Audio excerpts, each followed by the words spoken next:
KARK4 Today.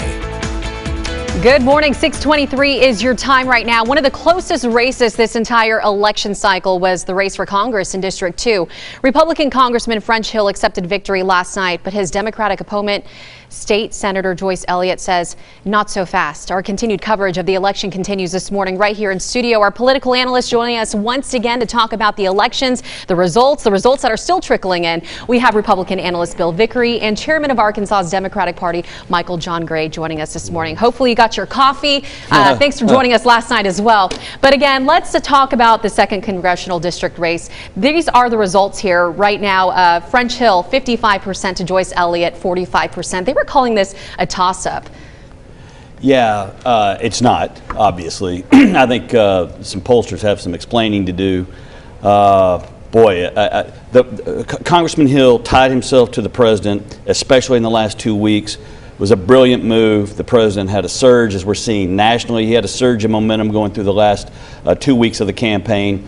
Clearly, outlying counties turned out in support of both French Hill and President Trump, and I think that made all the difference in this race. Michael John, were you surprised by those results? Surprised by the numbers, but I think once you look at what's going on nationally, 3 weeks ago it probably was a toss-up. You've just seen that 2 to 3 to 4 points that nobody figured in any of these states that have swung for the president, and French Hill, absolutely, Bill's right, tied himself to the president, help raise that level. However, there are a lot of votes in Pulaski County that are sitting on the desk in the clerk's office that doesn't put Senator Elliott over the top, but would make it look a lot closer.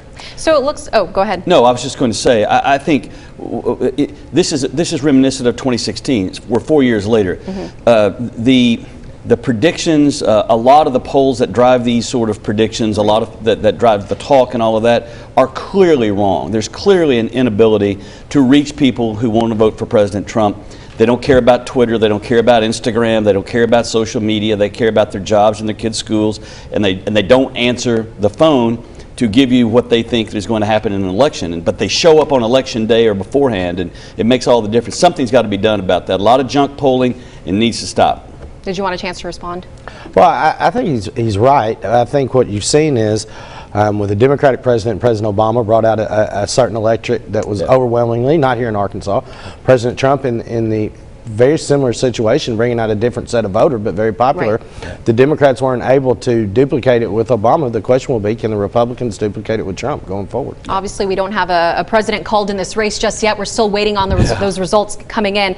But as we just saw last night and the results that came in, the Republican incumbents still have their seats. So regardless of who wins president, whether it's Trump or Biden, what does this mean for Arkansas? Well, it's a big deal because Republicans are going to maintain control of the United States Senate. In an odd way, it's a wash, and so that is huge when you talk about the Supreme Court, when you talk about the president and the executive power and all of that. So I think it puts Tom Cotton front and center. It also means you could see John Bozeman play a bigger role in the United States Senate, which would be big for agriculture in the state.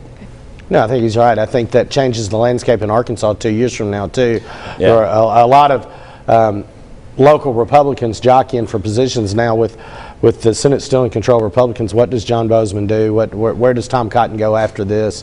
Changes the landscape here, I think. Yeah, Michael John is exactly correct. What happened yesterday is going to set the tone for what happens 2 years from now in a big way, and I think we're going to realize that in the coming weeks. All right. Well